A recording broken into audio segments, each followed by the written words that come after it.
3 weeks ago, a source inside Apple's supply chain division sent me a single spreadsheet.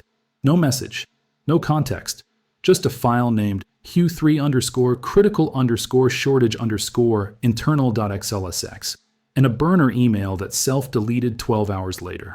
I didn't understand what I was looking at. Not at first. The numbers seemed impossibly large. The projections seemed like errors, decimal points in the wrong place. Maybe were units confused. Then I cross-referenced the data with publicly available mining reports. And I realized why this person risked their career to send it. This is confirmed. Apple's internal procurement models show they will need 400 million ounces of silver by 2028 to meet their announced product roadmap. That number isn't speculation. It's in the spreadsheet. It's in their supplier contracts. It's the reason Tim Cook has taken 3 unannounced trips to South Korea in the last 8 months. Here's what that number means. Global silver mine production is 830 million ounces per year.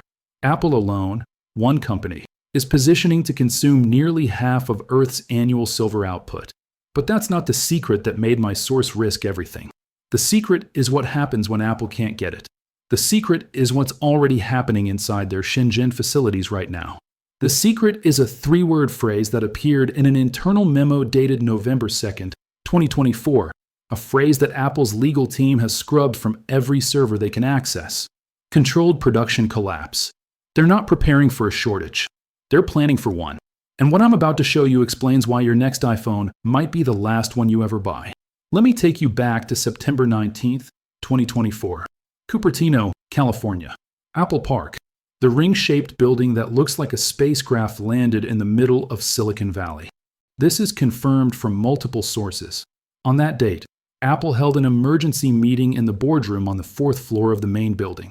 Attendance was restricted to C-suite executives, the head of global supply chain, and 2 guests who flew in from Seoul that morning. No phones allowed inside. No laptops. Handwritten notes only. And those notes were collected and shredded at the end of the meeting. But here's the thing about secrets in corporate America. Someone always talks.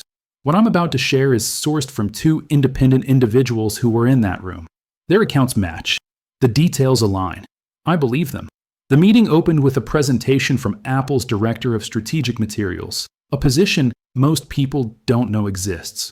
Her name is redacted from everything I'm sharing, for her protection. She stood in front of a screen showing a single chart. The chart displayed Apple's silver consumption from 2015 to 2024, then projected forward to 2030. The line looked like a hockey stick. In 2015, Apple used approximately 12 million ounces of silver annually, mostly in solder points, thermal paste, and display coatings. In 2020, that number hit 31 million ounces. The M1 chip architecture required more silver per unit than anyone had anticipated. In 2024, Apple consumed 67 million ounces. But the 2028 projection, the one that made the room go silent, showed 400 million ounces. Not a typo. Not a worst-case scenario. The baseline requirement. One of the board members reportedly asked if there was a mistake. The Director of Strategic Materials pulled up a second slide. It showed the interior of something that hasn't been announced yet.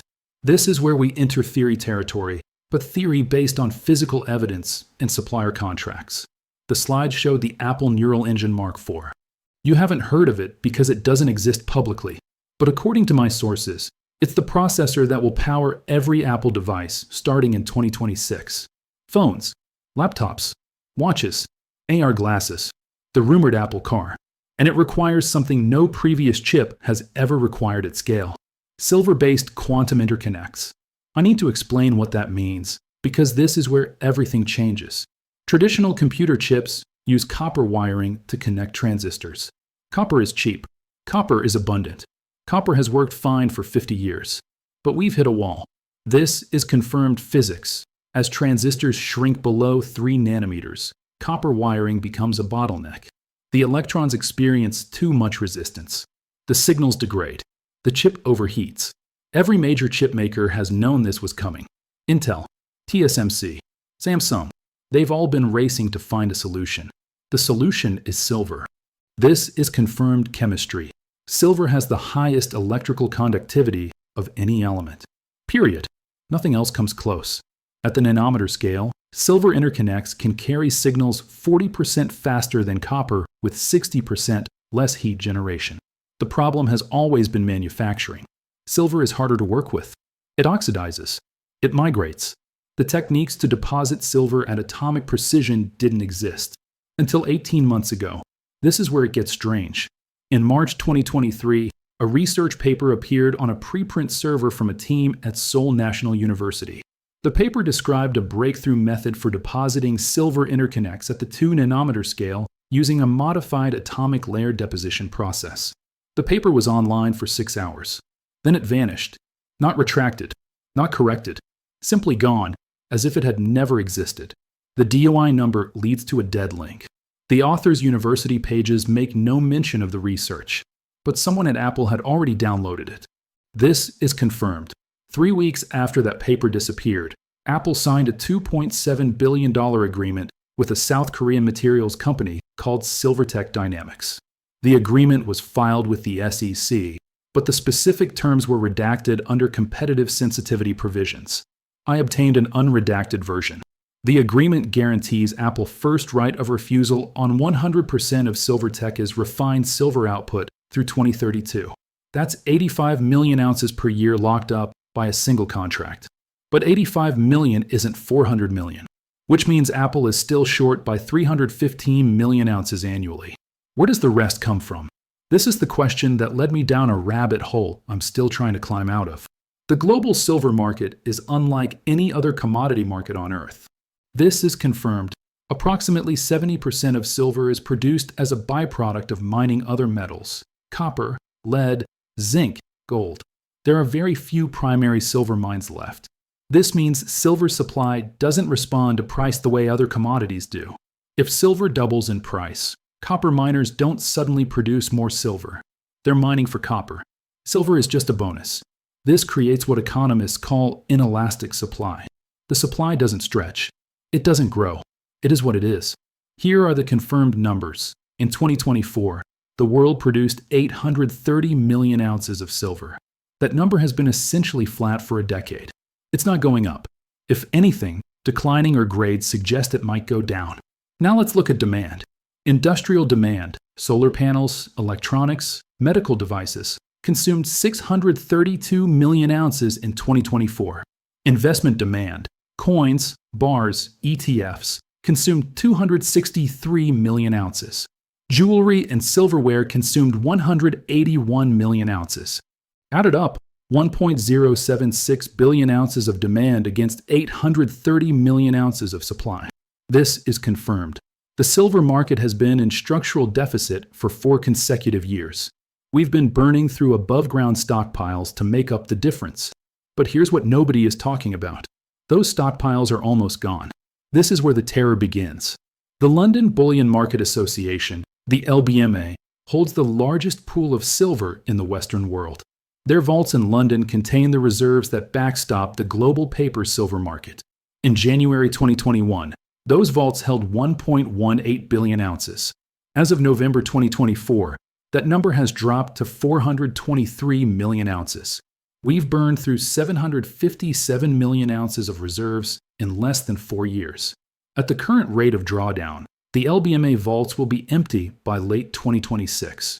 And Apple just announced they need 400 million ounces per year starting in 2028. Do you see the problem? There isn't enough silver on the planet to fulfill Apple's roadmap and maintain supply for solar panels and continue making medical devices and let investors buy coins. Something has to break. And the people in that Cupertino boardroom know exactly what it's going to be. Let me tell you about a phone call that happened on October 3rd, 2024. This is sourced from someone with direct knowledge. I cannot independently verify it, but I trust this source. Tim Cook called Jensen Huang, the CEO of NVIDIA. The call lasted 47 minutes. According to my source, Cook proposed something unprecedented, a joint procurement alliance. Apple and NVIDIA would coordinate their silver purchases to avoid bidding against each other in the open market. They would present a unified front to the mining companies. They would share allocation during shortages. They would, essentially, form a cartel. Huang reportedly listened, asked several questions, then declined. Why? because NVIDIA had already signed their own exclusive agreement. This is confirmed from SEC filings. In August 2024, NVIDIA entered a strategic partnership with Fresnillo plc, the world's largest primary silver producer. The terms are confidential, but the filing mentions priority access to refined silver products. Apple and NVIDIA aren't going to cooperate. They're going to compete, and they're not the only ones. This is confirmed. In the past 18 months, the following companies have signed long-term silver procurement agreements. Samsung Electronics, 40 million ounces annually through 2030. Tesla, 28 million ounces annually for battery and vehicle production. Huawei, 35 million ounces annually, sourced primarily through Russian intermediaries. Intel, 22 million ounces annually for their upcoming 18A process node. Add Apple's 400 million ounces. Add NVIDIA's undisclosed requirements. Add the dozens of smaller tech companies scrambling for scraps.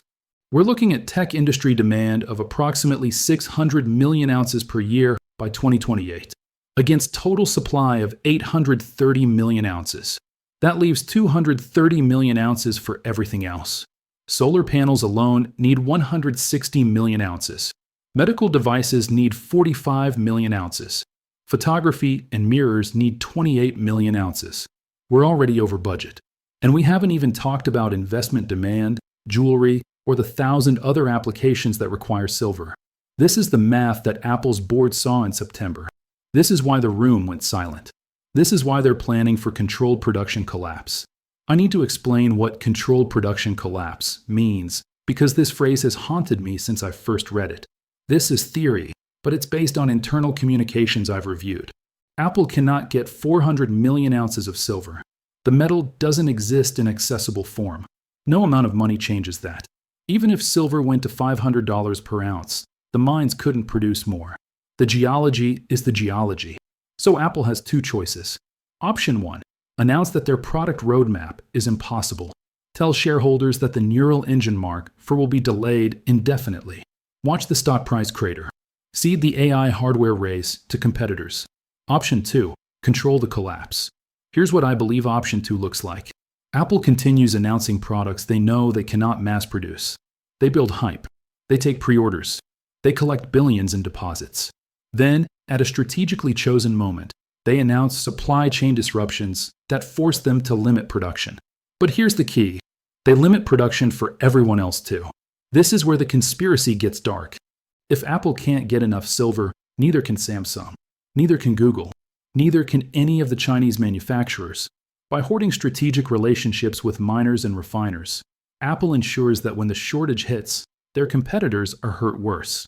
A controlled collapse means Apple maintains 60% of their planned production while competitors maintain 30%.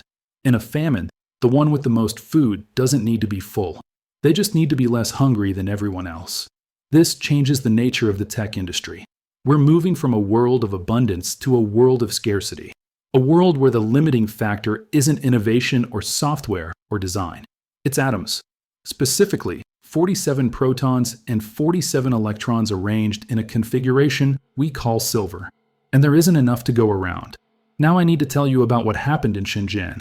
This is confirmed by 3 independent sources, including photographic evidence I cannot publish for legal reasons. On November 8, 2024, Apple's primary iPhone assembly facility, operated by Foxconn, experienced what was internally described as a materials interruption event. The official story: a shipment of components was delayed due to logistics issues. The real story: Foxconn ran out of silver solder paste. For 6 hours, the production line stopped. 6 hours doesn't sound like much, but Apple's Shenzhen facility produces approximately 500,000 iPhones per day. 6 hours of downtime equals roughly 125,000 units not produced. That's $150 million in lost revenue. From 6 hours. Because of silver. Here's what's terrifying. The shortage wasn't caused by a supply disruption. The shipment wasn't late. The silver simply wasn't available at any price. Foxconn's procurement team reportedly called every supplier in their network. They offered 200% premiums. They begged. Nothing. The silver was committed elsewhere. Eventually, Apple diverted an emergency shipment from their Singapore facility. cannibalizing production there to save production in Shenzhen. They bought themselves 2 weeks. This has not been reported anywhere. Apple's PR machine is exceptional. The stock price showed no impact. No analyst mentioned it on earnings calls. But inside Apple Park, people are terrified. Because that 6-hour shutdown was a preview. It's going to happen again. And next time, there might not be a Singapore facility to cannibalize. Let me take you somewhere most people don't know exists. This is confirmed geography. Approximately 25% of the world's silver comes from Mexico. The state of Zacatecas alone produces more silver than all of Canada and the United States combined. The mines are concentrated in a region called the Silver Triangle, an area roughly the size of Connecticut where silver has been extracted for 500 years. The Spanish conquistadors started it. Modern mining companies continued it. But something is happening in the Silver Triangle that should concern everyone. This is confirmed from mining industry reports, where grades are collapsing. In 2010, the average silver mine in Mexico yielded approximately 8.2 ounces per ton of ore. In 2024, that number is 4.1 ounces per ton. We're extracting half as much silver from the same amount of rock. This isn't a theory. This is measured data published in quarterly mining reports. Here's what it means. To maintain production levels, miners need to dig twice as much rock. That requires twice as much diesel, twice as much water, twice as much labor. Costs are exploding while output stagnates. And here's the part that keeps mining executives awake at night. This is confirmed from geological surveys. The high-grade deposits are gone. What remains is increasingly deep, increasingly low-grade, increasingly expensive to extract. There are no more easy silver deposits to discover. The Earth has been surveyed with satellites, mapped with ground-penetrating radar, explored with billions of dollars of investment. The silver that exists is the silver we know about. And it's not enough. I want to talk about what this means for you specifically. Not for Apple, not for Wall Street. For you. This is the stakes section, so pay attention. Silver isn't just in your iPhone. It's in your car, approximately 50 grams of it. It's in your laptop, your TV, your refrigerator. It's in the solar panels that might be on your roof. It's in the medical devices that might save your life someday. Silver-based bandages prevent infections. Silver-coated implants resist bacterial colonization. Silver nanoparticles purify water in developing nations. When the tech famine hits, and it will hit, the consequences ripple far beyond delayed iPhone launches. This is a confirmed trajectory based on current data. If tech companies consume 600 million ounces by 2028 and supply remains at 830 million, we have 230 million ounces for everything else. Solar panel production would need to be cut by 40%. Medical device production would need to be cut by 50%. Investment silver would essentially disappear from the market. Here's what that world looks like. The energy transition slows dramatically. Countries miss their climate targets not because of politics, but because of physics. Solar installations are rationed. Hospital equipment becomes scarce. That silver-coated catheter that prevents your grandmother's infection? Backordered indefinitely. The price of every electronic device skyrockets. Not 20%, not 50%. We're talking multiples. The cheap smartphone that connected billions of people to the internet? A luxury item again. This is the tech famine. It's not a metaphor. It's a resource allocation crisis that will reshape the global economy. And it's starting now. Now I need to tell you about the meeting that happened 3 days ago. This is unverified. I received this information from a single source and cannot corroborate it. Take it accordingly. On December 21st, 2024, representatives from Apple, Google, Microsoft, and Amazon met in a conference room at a hotel near Dulles Airport in Virginia. No lawyers present. No formal agenda. No minutes taken. According to my source, the meeting was arranged by a senior official at the Department of Commerce. The topic: coordinated response to strategic material shortages. If true, here's what this means. The government is aware of the silver crisis at the highest levels. The tech giants are being brought together not to compete, but to coordinate. And the framing of strategic material suggests that silver may soon be treated not as a commodity, but as a matter of national security. This is theory, but historically grounded theory. During World War II, the U.S. government borrowed 47 million ounces of silver from the Treasury to use in the Manhattan Project. The metal was needed for electromagnetic separation equipment at Oak Ridge. Silver has been declared a strategic material before. It can happen again. If it happens, here's what changes. Private investment in silver could be restricted. Export controls could be implemented. The government could invoke the Defense Production Act to prioritize certain industries over others. Your ability to buy silver, physical metal in your hands, could be curtailed by federal mandate. This isn't paranoia. This is precedent. And the precedent suggests that when resources become critical enough, governments don't let markets sort it out. They intervene. I've been investigating this story for 3 weeks. In that time, I've received 2 phone calls from numbers I don't recognize, asking questions about my research interests. My source at Apple has gone silent. A FOIA request I submitted to the Department of Commerce was rejected under Exemption 4, Trade Secrets and Commercial Confidential Information. I don't know what that means. Maybe it means nothing. Maybe I'm paranoid. Maybe this story is being monitored, or maybe I've just been reading too many spy novels. But here's what I do know. This is confirmed. The silver deficit is real. The numbers are published. The drawdown of vaulted reserves is documented. This is confirmed. Apple's silver consumption is increasing exponentially. Their supplier contracts are filed with the SEC. Their acquisitions of materials companies are public record. This is confirmed. The mining industry cannot increase production. The geology is the geology. No amount of investment changes the atoms in the ground. What remains unknown? How the world responds when the shortage becomes undeniable. Do we see price rationing? Silver at $500, $1,000, $2,000 per ounce? Do we see government intervention, allocation systems, export bans, strategic reserves? Do we see technological substitution, desperate attempts to find alternatives that don't exist yet? Or do we see something else entirely? Something nobody has prepared for. Let me tell you about a conversation I had yesterday. I called a geologist I've known for 15 years. She works for one of the major mining companies. I won't say which. She spent her career exploring for silver deposits. I asked her, is there any scenario where supply catches up with demand? She laughed. Not a happy laugh. This is what she told me. The last major silver discovery was the 1980s. Every deposit found since then has been smaller, deeper, lower grade. We've picked the low-hanging fruit. We've picked the medium-hanging fruit. What's left is barely hanging at all. I asked about the ocean. There's silver dissolved in seawater, millions of tons of it. She laughed again. You need to process 1 billion tons of seawater to get 1 ton of silver. The energy required would collapse the grid. It's not mining. It's alchemy. I asked about asteroid mining. Companies like Planetary Resources used to talk about mining near-Earth asteroids for precious metals. Her response, those companies are bankrupt. And even if they weren't, the economics don't work until you're already in space at massive scale. We're talking 50 years minimum, probably longer. Then she said something that stuck with me. You want to know the truth?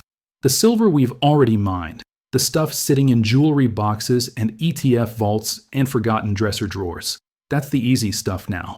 The silver in the ground is going to be harder and harder to get. Every year. Forever. This is the reality we're facing. Not a temporary shortage. Not a supply chain hiccup. A permanent restructuring of what's possible. Now here's where I need to tell you something I've been holding back. This is the part of the story I wasn't sure I should include. Remember the spreadsheet my source sent? The one that showed Apple's 400 million ounce requirement? There was a second tab. I didn't look at it closely at first. It was labeled alt_scenario, and I assumed it was just sensitivity analysis. You know, different price assumptions, different demand curves. It wasn't. The second tab showed what Apple does if they can't get the silver. It's called Project Nightshade. I don't know if that's a real internal code name or something my source invented to protect themselves, but the contents are specific enough that I believe it's real. Project Nightshade is a contingency plan for permanent production reduction, not temporary scaling back. Permanent. According to the spreadsheet, if silver procurement falls below certain thresholds, Apple would phase out the iPhone SE and all budget devices. Consolidate to only flagship products with highest margins. Exit the laptop market entirely. The MacBook requires more silver per unit than any other Apple product. Transition the Apple Watch to a subscription model where you lease the hardware rather than own it. The same device gets recycled between users, reducing net silver consumption. And this is the one that shocked me. license iOS to other manufacturers. Apple would stop making most hardware. They would become a software and services company. They would abandon the integrated model that Steve Jobs built. This is how serious the silver crisis is internally. Apple has a plan for a world where they can't make iPhones anymore. Let that sink in. The tech famine isn't coming. It's here. It's happening in Shenzhen factories that pause for lack of solder paste. It's happening in boardrooms where executives stare at impossible numbers. It's happening in government offices where officials are starting to realize that the energy transition and the tech revolution are competing for the same atoms. And nobody is talking about it. The financial media is obsessed with interest rates and AI earnings and whether the Fed will cut in March. They're rearranging deck chairs. The tech media is reviewing new phones and laptops as if the supply chain that produces them will exist forever. They're writing about features when they should be writing about materials. The political media is focused on elections and scandals and personalities. They have no framework for understanding resource constraints. This is the information asymmetry I'm trying to correct. You now know something that most Wall Street analysts don't. You know that Apple's internal models show requirements that are physically impossible to meet. You know that the silver vaults are draining faster than anyone publicly admits. You know that multiple tech giants are quietly scrambling to lock up supply for a crisis they can see coming. The question is, what do you do with this information? I'm not a financial advisor. I'm not going to tell you to buy silver. I'm not going to tell you to sell Apple stock. I'm not going to tell you to do anything. But I'm going to tell you what I've done. I've started thinking in terms of atoms, not dollars. The financial system is a game of numbers on screens. It can be manipulated, inflated, deflated, restructured. But silver is real. It exists or it doesn't. No amount of financial engineering creates more of it. For the first time in my life, I understand why people buy physical commodities. Not as an investment, as insurance. Insurance against a world where the supply chains we take for granted reveal themselves to be more fragile than anyone imagined. Let me leave you with one final data point. This is confirmed from historical records. In 1980, silver hit $50 per ounce. Adjusted for inflation, that's approximately $185 in today's dollars. The 1980 spike was caused by the Hunt brothers, two Texas billionaires who tried to corner the market. They accumulated approximately 200 million ounces. They failed. Regulations changed. The price collapsed. But here's what's different now. The Hunt brothers were speculators. They wanted to profit from price appreciation. Apple, Samsung, Tesla, and Nvidia aren't speculating. They need the silver, physically, to make products that generate hundreds of billions in revenue. They're not trying to corner the market for profit. They're trying to secure supply for survival. This is a demand-driven shortage, not a speculation-driven spike. And demand-driven shortages don't resolve with regulatory crackdowns. They resolve when demand is destroyed, when products don't get made, when companies fail, when industries restructure around scarcity instead of abundance. The spreadsheet my source sent me has a timestamp. It was created on September 22, 2024, 3 days after the board meeting in Cupertino. The last modified date is November 14, 2024. Someone has been updating it. The numbers have changed since I first received it. Apple's 2028 requirement has been revised upward, from 400 million ounces to 440 million. The situation isn't stable. It's getting worse. I don't know where this story ends. I don't know if Apple finds a breakthrough technology that reduces silver requirements. I don't know if governments intervene. I don't know if the shortage becomes front-page news tomorrow or stays buried for another decade. What I know is this: the periodic table doesn't negotiate. If you've made it this far, you understand something that 99.9% of people don't. You understand that the digital world runs on physical constraints. I'll continue updating this story as I learn more. If you have information about Apple's silver procurement, about tech industry strategic materials, or about government involvement in resource allocation, you know how to reach me.